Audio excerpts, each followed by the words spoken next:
There's no way we can talk about Segun Odegbami without Shooting Star. We can't talk of Shooting Star without talking about Segun Odegbami. Chief Lake Consalami was a key person in Shooting Star, the history of Shooting Stars. What was your relationship like with him?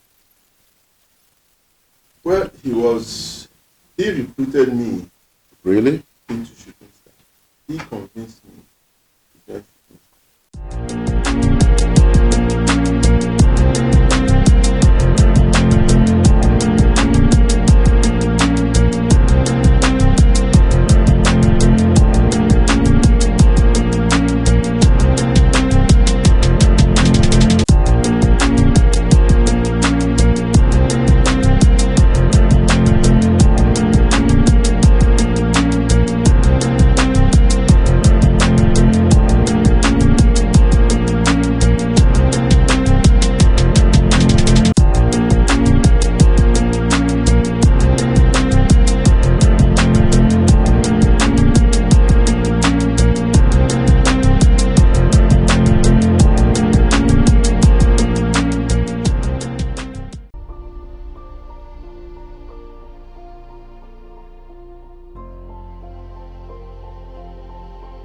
Wherever you're watching us on Throwback, welcome.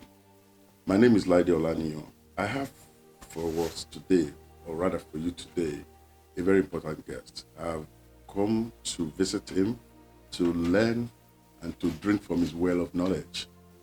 Like you all know, Throwback is a program where we look back into the past of our country in various areas of endeavor, and we bring people who have experienced it, the country, from the moment of independence until this point. They are legendary people that you can look back at, and if they were in academia or in academics, we will say they are emeritus. The person I have here is a chief, is a legend.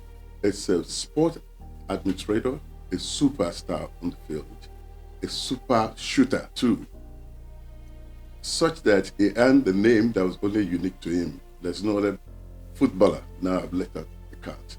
Today, I've brought you a special person.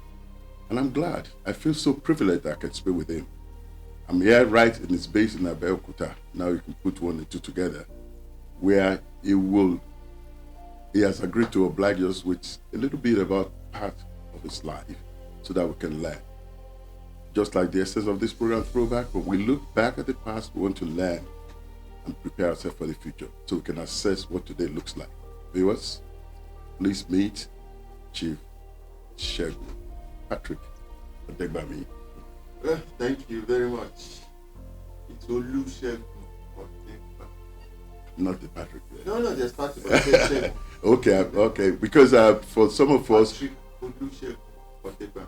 Okay, thank you, sir. Thanks for the correction. For some of us that were teenagers when he was the fire on the field of sport, on the field of football, some of us have learned to also know that he has a nickname, which is Big Sheik. Welcome, sir. I'm happy to be here, and I know a lot of our viewers will be happy to see you, and in particular those who did not live. We were not there when all this started. Maybe the best point to start is to say, how did you earn the appellation or the nickname Mathematical Odegbami? Well, first, I'm glad to be on your show, and I'm excited about the prospect listening to you, your vision, what you want to achieve. So, yet, mathematical, I truly don't know. It was the nickname given to me by a former late radio commentator, radio sports commentator, Ernest. I heard it also on radio when I was playing in 1976. It says, after a match, the commentaries were recorded at the time by my in-laws. And when I listened to the commentaries, I heard this mathematical for the first time. He didn't state why in mathematical. later in life, when we met in line in Scotland. We went out, spent 3 days together. Met there next to Concord. Yeah, yeah. I had been meeting him, but we traveled together for the world of that. I was to ask him, but I didn't. Wow. What really happened? And soon after he died. So I never got the opportunity to ask him why. Well, my understanding, or rather research, is that you actually study engineering. Will that be the reason why I called you mathematical? It is possible, but his first reference to mathematical had to do with the precision of my crosses when we played against Sierra Leone in Lagos. That was when? And that was in October of 1976.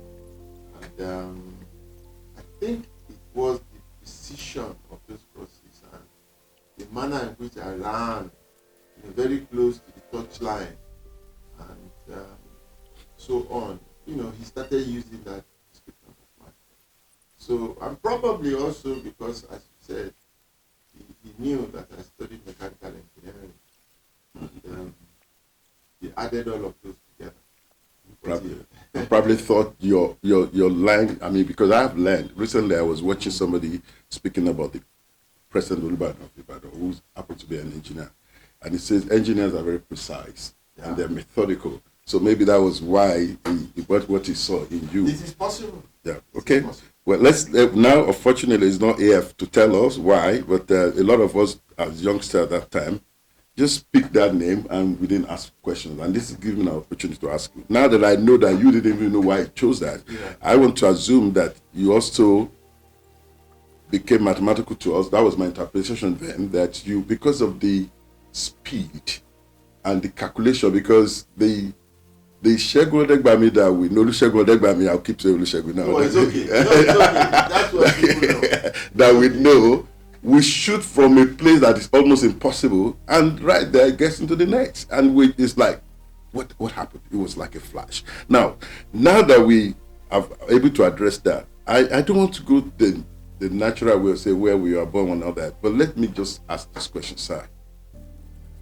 How did football or soccer start? A student of engineering, did it start when you were in the Polytechnic, if I'm right?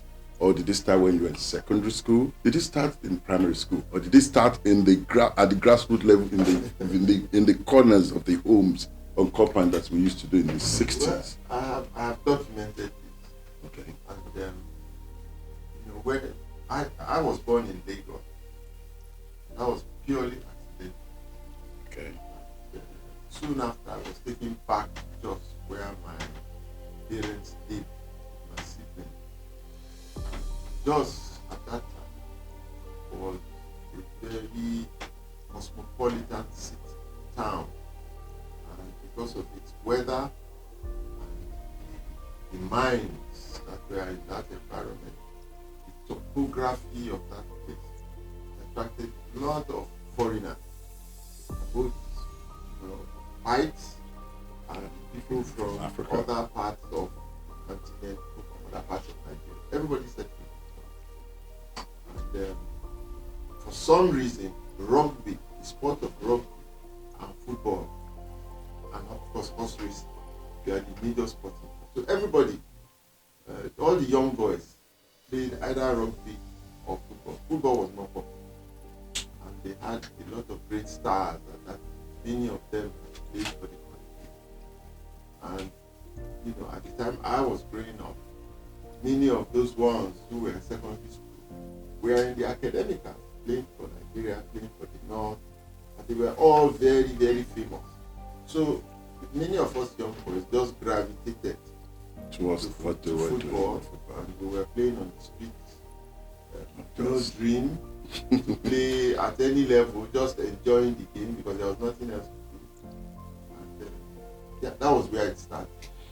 And then in my secondary school, when I was in secondary school, we had the crisis of 1966, where the pogrom, where our our crisis, our national crisis started, the internecine wars and all that, when Igbos were sent back into the north. And I was in the Catholic secondary school. Was that St. Morumba St. Secondary School? Morumba. Okay. And most of the students left the school and went back to the east. So by June or July of that year, when things had settled a little in the north and they were calling students back to school, and we got back to school, we found out that our numbers were too few to constitute a secondary school. So, the Reverend So you didn't leave Jos in spite of that, whatever was happening? Or no. Well, briefly, I came to Lagos. Okay, back to Lagos. Yes, I came to Lagos to stay with my. So when you were in Jos, were your parents in Jos too? Oh yeah. Okay. We were in Jos. So what we was? remained in Jos. We remained in Jos, but we, the children, they moved us to Lagos. Back home. And after things calmed down a little, we went back to Jos. And that's when I went back to school, and we now restarted the Morumba College. And they got all the classes, other than those of us from one, to move to St. Joseph's College in Guam. So we restarted the school, and we were 17. What year was that? This was 66? 1966. Okay. So you went for one in 1966? Yes. Wow. And so we restarted the school, we were 17, and of course we started playing, and all of us were in the school team. And fortunately there was another school called St. John's College. They had started that school in 65, so they too had a few students in their school. So we were playing between ourselves, between St. Morumba, St. John's, and Baptist Boys High School, and so on. So it meant that I was a member of the school's team because we were only 17 in the school. And that So for the next 5 years, I played football for my second. Were you playing exactly what you played all along? The wing that No. You played several wings? No, I was a striker. Wow. I was a striker, I was tall, I was slow. No, I wouldn't agree with that slow part because we saw the speed of the No, the that play. was much. Even when I got to Ibadan and started playing, and the newspapers started catching a glimpse of my performance. Sketch, I remember at that time, described me as a slow striker. I was playing inside left or inside right. I wasn't a winger, so I wasn't using my speed. I was described as a slow striker, but I was good at scoring goals. When did the speed come in? So when I got to the national team. Okay, 1966 was when that event of, well, I don't know, political crisis called came. Program. Yes. Yeah. I was looking for that word, and that brought you to Lagos. 10 years later, in 1976, I read that you debuted when you played against Sierra Leone. Is that true? Yeah, well, that was the year I graduated from the Polytechnic. So immediately I finished. I had been to the national team in 1973. And, when I first did my OM, finished in 72, and then I was doing my industrial attachment to the BNTS. I moved to play for housing operation in 74. I went to do my HND at the Polytechnic. Graduated in 76. But in 73, I played at the first national team. I played for the West. Western Yes. State. The Western State. Yeah, Okay. I played for the Western State. And I was invited from there to the national team. So I was in the Green Eagles in 1973, December 1973. But when I now got admitted to do my HND, I left to go and do my HND. Whilst I was doing it, I was in Ibadan. I was playing first for Housing Corporation and then for WNPC, which became Shooting Stars. And I played in 76. I was a student, I was playing, and we were playing in 76 the Africa Cup final. And then as soon as I graduated, I was invited back to the national team. I joined the team heading Europe for the Olympic Games. That's how I found myself at the Olympic Games representing Nigeria. And when we came back, What year was that? 76. The same 76. Yes, That looks I was like in my a very, service. That was a very So well many packed things. Yeah. year I was for in you. my youth service. I did 100% of my youth service international.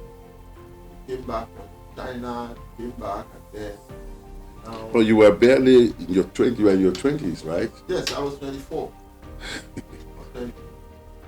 And you had this exposure at 24. Yes. You had played for the national team at 23, when you were 21. Been to the national You've been to team the national team when you were 20. I No, in played 1973. 1973. Then you were At 21. You were 21. No, I've been there in 1973. That was At 21. Yeah, 21 but years. I played for the national team first time, which was at the WAFU Cup. West African Football It was Union. the first time it was organized in Abidjan. And the team, the national selected team was picked to go and represent Nigeria. And I was still in school. I was at Polytechnic. That was 1974. And that did not stop you played. to play for the nation. Yes, I played for Nigeria. At the first WAF, it was for national team. I played, and then when we came back the following year, WAFU became a club competition. Okay. So, but for the 2 years I was playing my I was just playing for Shooting Stars. And then as soon as I finished, they whisked me. In fact, they waited for me to complete my project. Okay. So they whisked me to the national team. That was why you did your youth service? That's where I did my youth service. Although I came back and spent an extra month because they needed that I must do the orientation. Okay. So when I came back in 1977, they extended my youth NYSC by 1 month. Just to ensure that you did that. I did my orientation. Will you describe that period as the golden era of football in this country? Well, it was the beginning. Okay. It was the beginning of the golden era. Because before then, aside from winning the All Africa gold medal, and the All Africa games were not, people did not focus on football, did it? It was about other sports. But Nigeria won the gold medal. And then after that, the only other thing we ever did was to get third place in Africa Cup of Nations. That was the 73. It was the first time Nigeria would realize that we were becoming great football. We had great teams that were coming up. The Rangers came out of war. They became indomitable. They started playing in club championships and they terrorized teams all over Africa. They became so well known, and we were following their footsteps. Shooting Stars at the time, and from nowhere we won the Africa Cup. That's Shooting Stars. Yes, and that marked the turning point. It was the starting point, the turning point for football. Psychologically, Nigeria began to feel that we had arrived as a football nation. Yes. Do you remember a match that you Shooting Stars played against Rangers at the National Stadium then to Ulere? I think it was 1976 or so. It was a very popular match. It had an impact in my life, which I'll tell you later. I was schooling in Ife, and I had to travel to Lagos to watch that match. I can't remember that match, but it was against we played the finals of the Challenge Cup with Rangers, 1975. Maybe. And in 1976, we played in the Cup Winners' Cup. Rangers played in the Champions League. So we couldn't have played. I'm sure what you're talking about is 1977. 77, yes, because that was one of the biggest matches ever played in Nigeria. The semi-final of the Africa Cup Winners' Cup. We were the same Africa champions. Yeah, the same group. Same group. We got to the semi-finals and we were to meet. And it was war. So we played the first leg in Lagos, drawn game. And we saw that there was going to be war between Yorubas and Igbo. On account of the second leg. And the government at the time, from the Hospital and Yaradua, decided that the game should be moved within 24 hours to the scheduled date. Kaduna, because we felt that just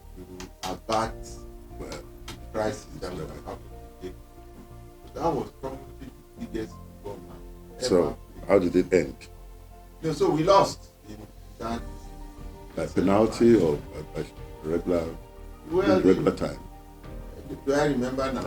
It's so Okay. painful. It's so painful. It's Yeah. so painful now. Yeah, I know that Shooting Stars is a remarkable part of your story, of your history, because none of us can forget Segun Odegbami as Shooting Stars. And I remember, and I'm going to bring that now, that such that when you got married, I can't remember what year now it was. 78. Chief Ebenezer will actually wax the record for you.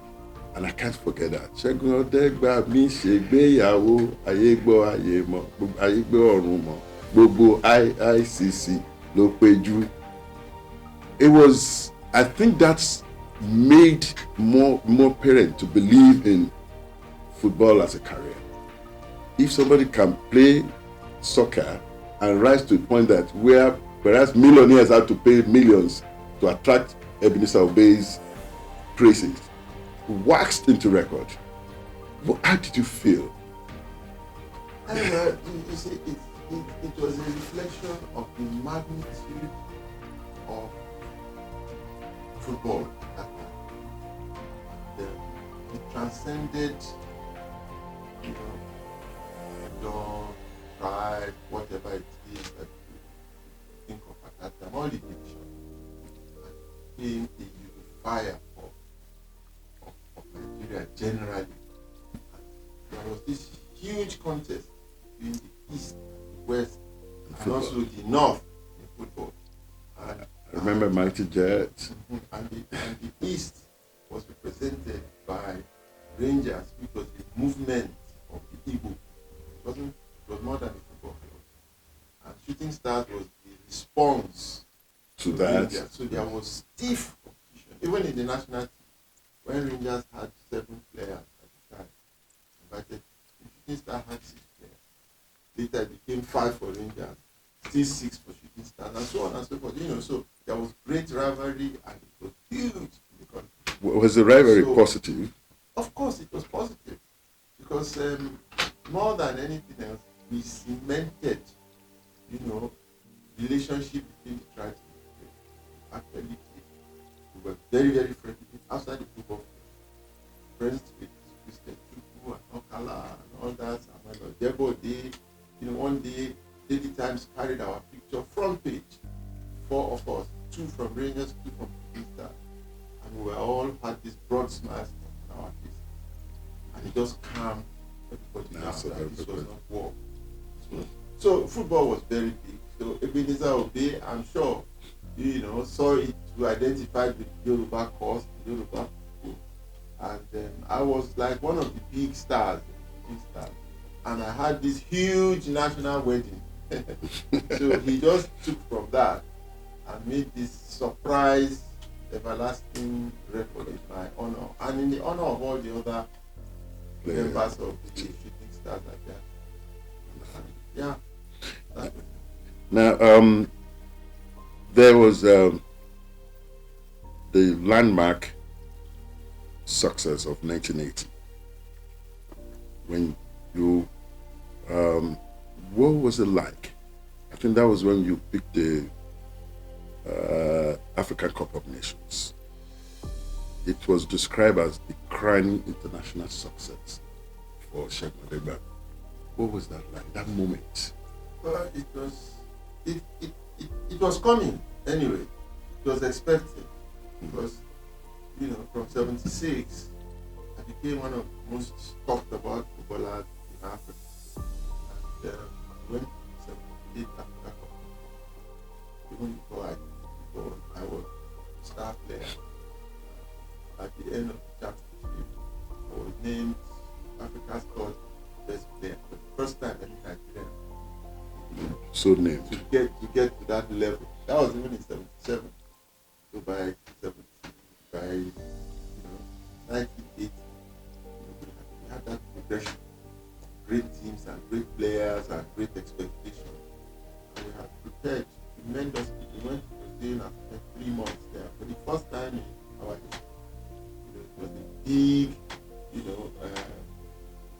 transformation of our football from British style of play to Brazilian style of play. And when we came to the Nations Cup, we were big stars, so many of us. And it was almost like expected that we would win somewhere. Unfortunately, we won. And then I scored some of the critical goals. And, so I just shut me up. I should have, easily have been Africa's best player. Because I come second in 1970. So things like that. So it was great. It was great to have achieved what had never been achieved before. It was not even something that we dreamed about. But Nigeria appreciated it greatly. That's when they took football from creation to big reward. It was no longer that just everything we did before then, there was no money.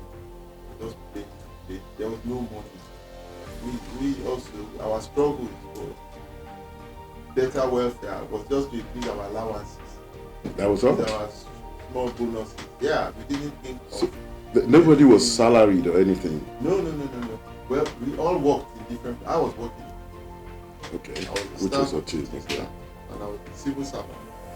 So I was being paid my salary as a civil servant. And that was all.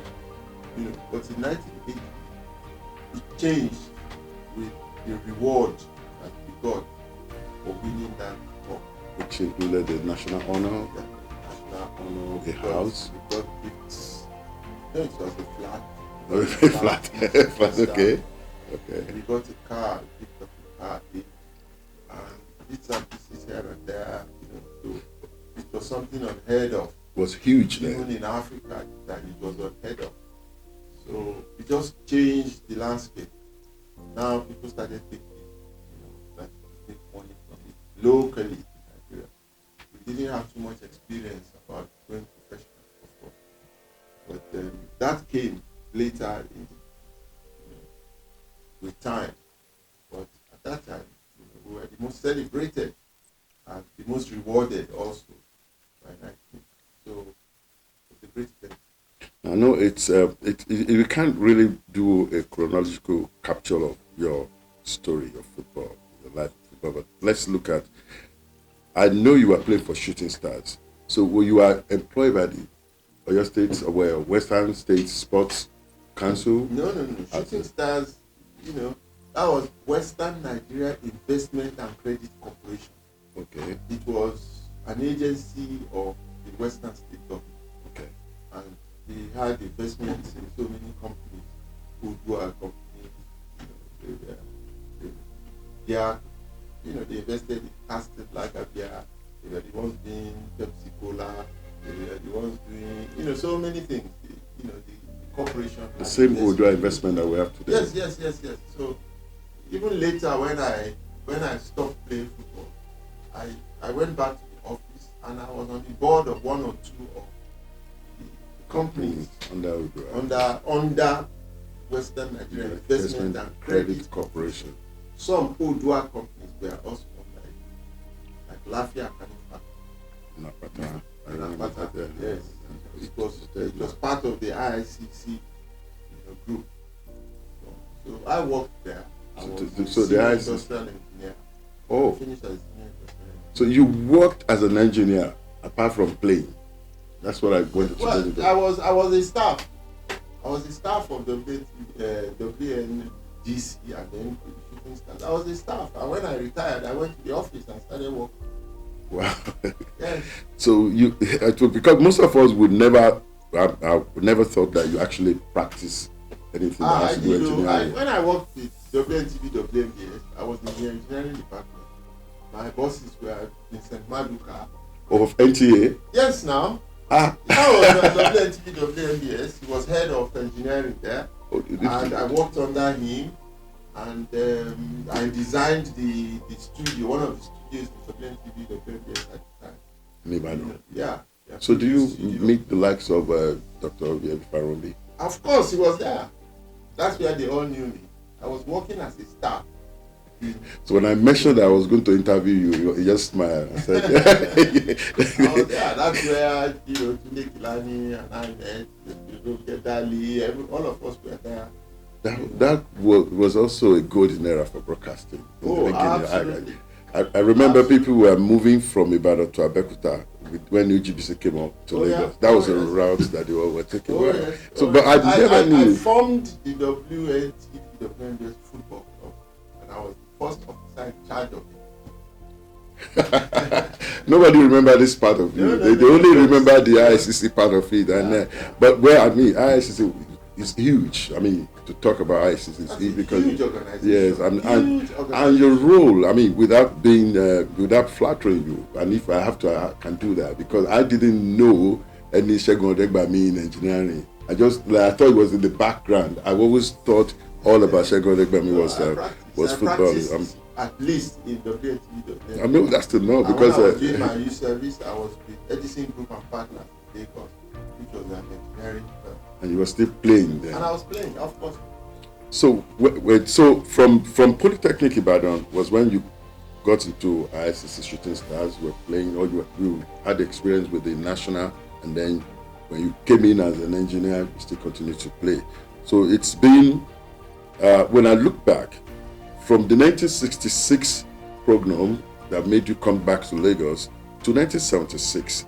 Those 10 years were remarkable. In 10 years, you rose from being a student in secondary school to a national star, to an international star, because today, Absolutely. I can tell you, when on my trip back here, I met a young man at the airport, and he's a Moroccan. And he said, very young, younger than me, and he said, "Are you Nigerian?" I said, "Yes, I am." Probably so. That's what I said. "Oh, we're going to beat you in the next match." I said, "You can't. Believe me, we'll beat you." He said, "Oh, we know what to do." So it was your likes that actually stamped the name of Nigeria in the world of soccer. And we cannot rubbish. Nobody can rubbish that. Now, having got to the national team, what were the remarkable moments that you can remember between the ICC Shooting Stars years? We talked about the Nations Cup, talked about your Sierra Leone match and all that. What are the remarkable moments that you can remember between between the ICC Shooting Stars and your years and career in national team, even as you became a captain at the point? Well, they went side by side. I was Shooting Stars and I was the national team, so I couldn't separate them. It was the virtue of my performances in Shooting Stars that I got into the national team. And in the national team, those were some of the busiest years in Nigerian football history at that time, because we were involved in so many competitions that were coming up. We had the Africa Cup of Nations, we had the ECOWAS game, we had club championship, we had the Confederations Cup, we had everything was just fun. So it was 5 intensive years, 5 years of intensive football for me, from start to finish. In 1976 and 1982 when I stopped. So those were glorious years. And throughout those years again, I was one of the most popular players from the African continent. So you could imagine a young guy coming from Jos, and suddenly he found himself at the pinnacle of football stardom, with all the benefits that are included. So those years they just came very, very, everything was there, everything. The adventures, travel, the fame, even though there was no money, we were making small money. We were not focusing on money, actually. I don't think you were. There was no focus, but of course you were getting older. Survive. You were getting older. To think of I the got future. married at 26, and that meant responsibility. Immediately, I had to take care of this, take care of that. Family started, children started coming in, so it was responsibility. So, Okay. those years were very busy, very exciting years, eventful years, golden years for me. Those were the best years of my football. I know that fame comes with challenges, and it also comes with admiration, not only from people that are your regular fans, from also from the opposite sex. How did you manage I don't know. that? Because I know there'll be. I don't know. I don't know. I really don't know. As I said, those years went in a flash. Everything was just happening very, very quick. You know, the days we are running, we are traveling, playing games. You know, you're famous. But then, because you have to have one thing with football, and all the fame and all of it, there's the discipline. You need to have. I do have to. You know, it's not life of glamour. Says that you are free to do those things. These girls, you are not free. But what if girls chase you? No, they don't even have the time. You don't have the space. You don't have the time. For them to chase you? You are like prisoners. You know, you live almost like a prisoner. And you're in camp for so long. Whilst in camp, you don't go out, you don't drink, you don't do this. So many rules. And then the only times you had were very, very short periods. But when you went to play? You know, when on the day you finish playing the game, okay. Now you are free. Particularly when we won. So you could go to town and go to nightclubs. Paint the town red. So it was those brief periods. And then shortly after that, they call you back. And then before you knew it, you are back. And it is still the same lifestyle. So behind all the glamour, there is a lot of discipline. Oh yeah, there's a lot of hard work. Ooh, hard work that, you know, you don't want to know, because it's a daily thing. It's from dawn to dusk. You know, by the time you finish your morning trainings and all of that, you are too tired to even think of going out or doing it. You need to catch up with your sleep. Before you know it, you are having your lunch, and you did everything together. You know, because that's the essence of the team. You wore the same clothes, you ate at the same time, you woke up at the same time, you did the same regimented thing. kind of, as if you are in the military. Yeah. You know, so it was like that. So despite all the glamour that people saw, there was a regimen of discipline that had to maintain, had to live. But for you to succeed, you have to do that. And that's common to all of sports people that you see. When you lost to, when your team, the national team, I think, lost to, African Cup, it was African Champions Club Finals in 1984, when you lost to Zamalek. That was a great match. And in terms of skill, a lot of people believe that we really, really tried as a team. How did you feel? No, that was the most disappointing match for me in my career. That was the last match I ever played. That was the worst match I ever played. So it's one match I don't even want to think about. Because immediately after we finished, I threw my shit away. I never went back to golf. You know, so it was so, yeah, it was so disappointing because we could easily have won. So what was the reason? What was the? So many things. Don't want to go into all of that. So many things, so many factors. Personally, was it the selection? So many things. I was injured, so I couldn't play to the end. Okay. And I was drafted into play that match. Even with the injury. Because with the injury and everything. I just couldn't play. It was frustrating me. So psychologically, you are not prepared for that match because of the injury and all that. Personally, yeah. Personally, I'm saying yes. You, okay. And Felix Owolabi, who was probably the best player in the squad at that time, also had collected 2 yellow cards, so he too couldn't play. So who was your coach then? Onibide. Okay. But did he also feel so disappointed at that match? I don't know. Of course, everybody was. The entire Nigeria. You know, because that was the first time any team would have been on the verge of really winning it properly. And we should have won. We should have won. But as I said, for so many inexplicable reasons. Well, maybe we should just say it was divine that to happen that way. Okay, let's leave it that way. Now, you are said to have won 46 caps.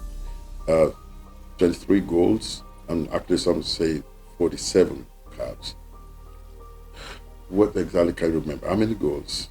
No, you just said it. I played 46 games. Okay. Full international. We are over a period of 5 years. I scored 22 goals. It was an average of one goal Good. per Wow. matches. One goal every other match. Yeah, so that's what it is for the national team. For shooting stars. For and shooting stars, I don't know the number of goals I scored, but I know that for 2 years, probably 3, because we didn't keep the record for anyone. I was the highest goal scorer in the league, the Nigerian league, for 2 seasons. I don't know about that, because the league was not as organized as it is now, and we didn't play as many matches as we have played. But yeah, for shooting stars, in 1976 when we won the Cup Winners' Cup, between Otolori and I, we scored 16 goals. And those were the 16 goals for which we won the Cup Winners' Cup. We scored 8 and I scored 8. There's no way, and I'm going to speak just a little Yoruba here. The Yoruba says, "Kò sí bí a ṣe lè pèrè ajá, tá a lè pèrè kòkò tá a fi ṣe." There's no way we can talk about Segun Odegbami without shooting star. We can't talk of shooting star without talking about Segun Odegbami. Chief Lekan Salami was the key person in shooting star, the history of shooting stars. What was your relationship like with him? Well, he recruited me Really? into shooting. He convinced me that but because one thing they are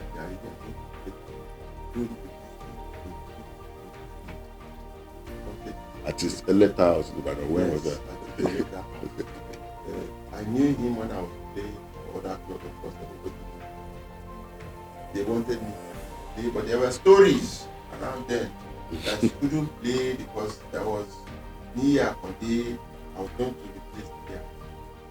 There was Nia Konde and As a striker. as a striker. He was aging. Somebody. But everybody was afraid to go and replace him because they thought that he had some kind of power. So when they told me I was about to, and Chief Lekan Salami said I should please just. I went because I didn't believe in all those things. I came from the north, and I know my background. So I went, and the first match I would play for Shooting Star in the Ibadan. But the last match they played for Shooting Star.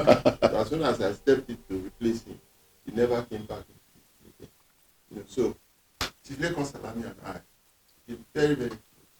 Very, very close. He did so much for me. My very first car, he bought it for me. He seized it from somebody's friend. Although he collected the money from me. Okay. And the first piece of land I owned him, he carved it out of there.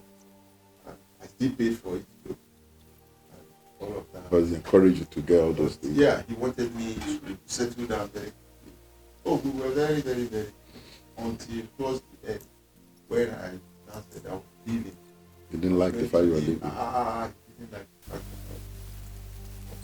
that I had to leave anyway. Yeah. We had a few disagreements here and there. But it wasn't much. Before we knew it, we had settled it. But he was a father to us. He was my mentor. He was my supporter. He was so many things. It was everything. We were very close. You know, why I asked that question was one of your coaches I had interviewed with spoke so well about him too. But for him, he wouldn't even function at all. That even when every other person would say no, don't, he would say let him do his job. And that he was so disciplined that he would let you do your job. He would not interfere. He would advise where necessary. So you are just confirming that now that that was one of the pillars of sports in this country. I know you also went into other areas, and because there isn't enough time to have this interview, but the little we have, I want to make the maximum use of it, and I really, really feel privileged that we're doing this. Now, there was a Baba Eleno who was like #1 fan for Shooting Stars. Did you ever meet him closely? Of course, he's Mr. Shooting Stars. How will you play for Shooting Stars and not know Baba Eleno? he was there day and night, every day. Everywhere we So went, I was close to him. wow. And even before I played for Shooting Stars, he used to sell meat in the market. And even when I was playing for Housing Corporation, the first time I went to the market to buy, he gave it to me free of charge, and I never went to the market again. Because of him, because, or what? Yeah, because of the experience. I didn't like the fact that those butchers now contributed meat. Oh, it wasn't just him. It wasn't just him. Yeah, but he people- led them. I knew him because he was Shooting Stars. But I didn't, so I never went back. But were you embarrassed? I don't know what it was, but you see, when I was in Shooting Stars, throughout my days, they treated me with something that was special. You didn't want that, or you just felt it was too much? Because my interest was to read. I was voracious. Every time you saw me anywhere, I had my notebook. So I was not your typical, Ibadan football player.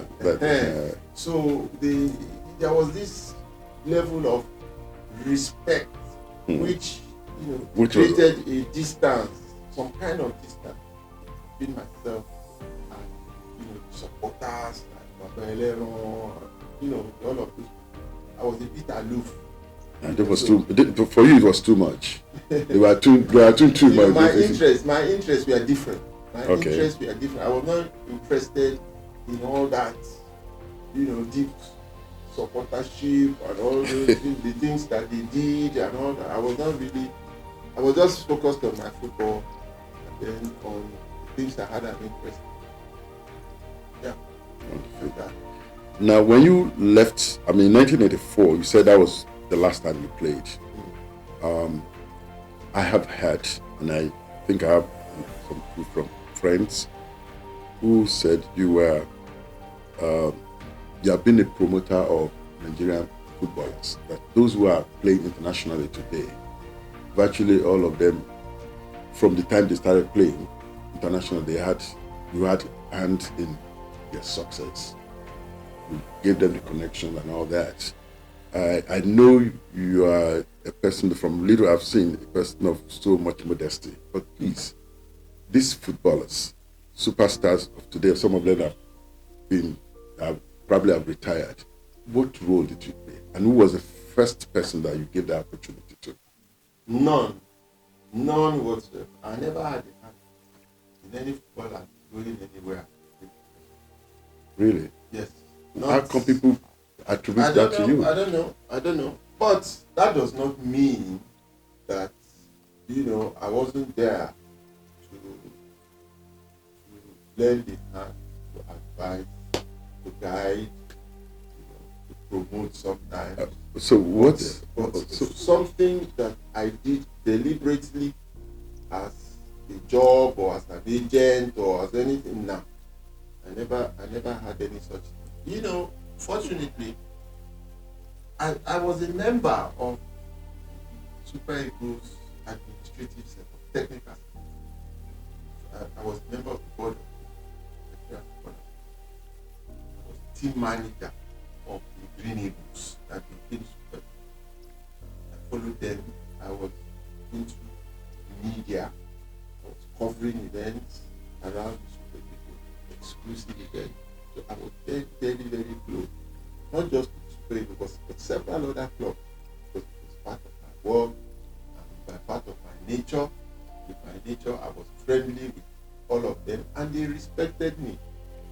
They respected me, and so many of them, would come and talk to me, and I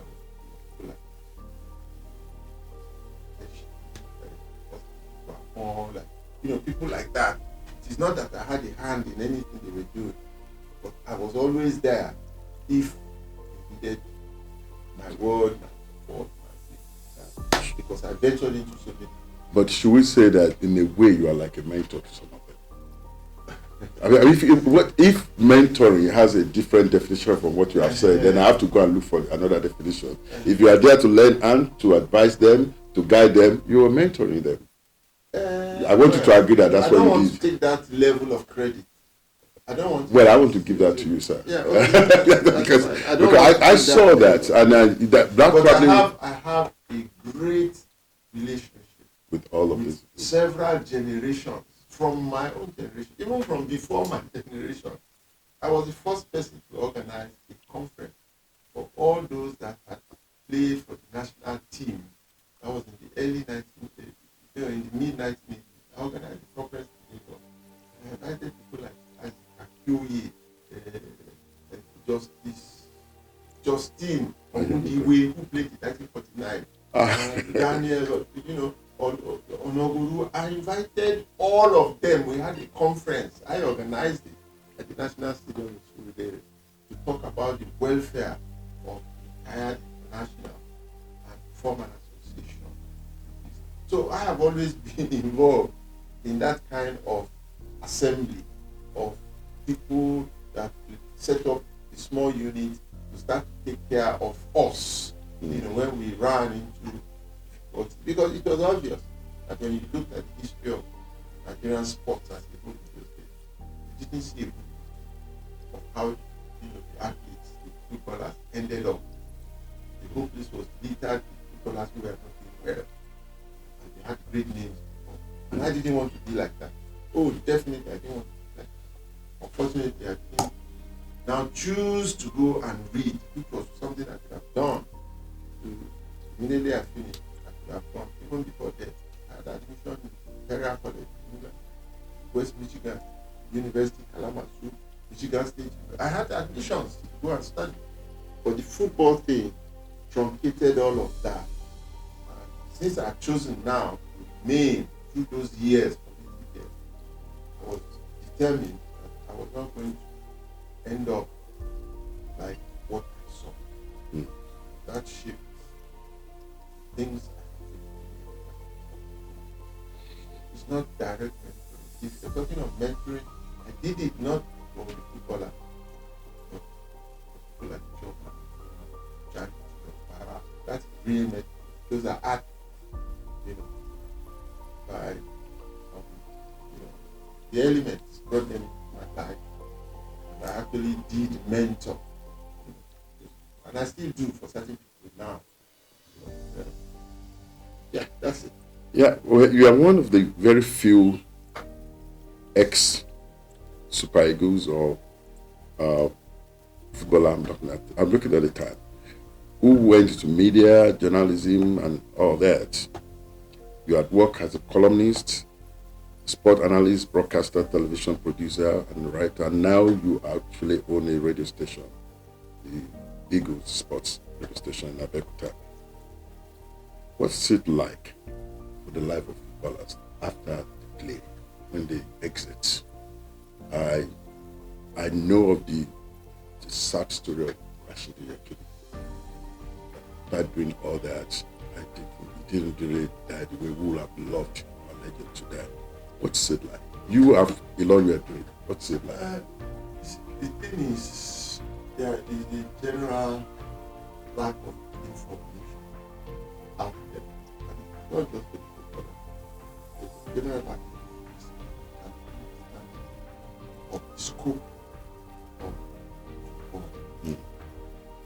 Particularly that the least activity within football planet, the football that is like 5% of that global football world. It's not being exploited. No, that is not about playing game. Okay. Not about playing. And those are available for all of us who are football industry, particularly those of us who are footballers. There are too many things we can do within the football planet space outside of coaching. I'm just saying that most players will play, and once they finish, they go and become coaches. And they think that's the end of the world. Whereas there's a vast space of opportunity in virtually all spheres in the media. See the media. You cannot, all of us cannot even occupy the space of No. is it as writer, is it as producer, is it as director, these are groundsmen, these are agents, these are managers, you know, all of those. Not to talk of those who are sportsmen, who are sports lawyers, who are architects designing all the stadia and all of that, who are in the, It's a whole lot. it's huge. But you see, we were not exposed to that kind of information when we were playing. So the limitation of our understanding is what creates the suffering after you die. If we had this information, had so many areas branch. My life, even though I didn't have the information at this time, through time, I now know that my life has become some kind of model. So many, even beyond the football players and so on. So many journalists saw what I was doing and They were like, what? So wow, you can do this? came into it. Into the same And thing. so on and so forth. You know, my small businesses became like institutions for development of the sports media as a whole. I ventured into publishing. My partner, I went into radio. You know, I worked with international. I worked with BBC. I worked with World Television News. I worked with bits and pieces of other radio and television. You know, I started my TV production company. You know, and you know, so many things in the media. You could be a cameraman and specialize in Sports. in basketball. No, just specialize as a cameraman in basketball, and you can live well from it. You know. But do Nigerians really know this? That's what I'm saying. There's that the depth of knowledge and information. And that's why even now, set up the sports school. That's the soccer. And by extension, by the grace of God, it may become a sports university.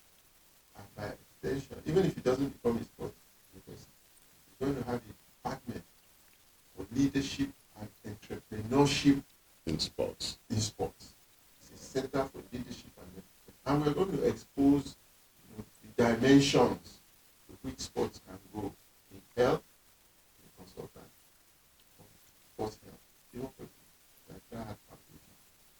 I work with the World Heart Foundation. So, I want to appreciate you. I don't know where to end this wonderful discussion because there's so much right there in my mind, and I'm looking forward to another opportunity at a later time. So we can see that. Tell you where. No, don't end it yet. Don't end it yet. And that's all on this episode of Throwback. We want to thank Chief Segun Odegbami for his time and all those who have been part of this production. Please like, share, and comment on this episode, and please subscribe onto our channel, Throwback Global TV. Thank you.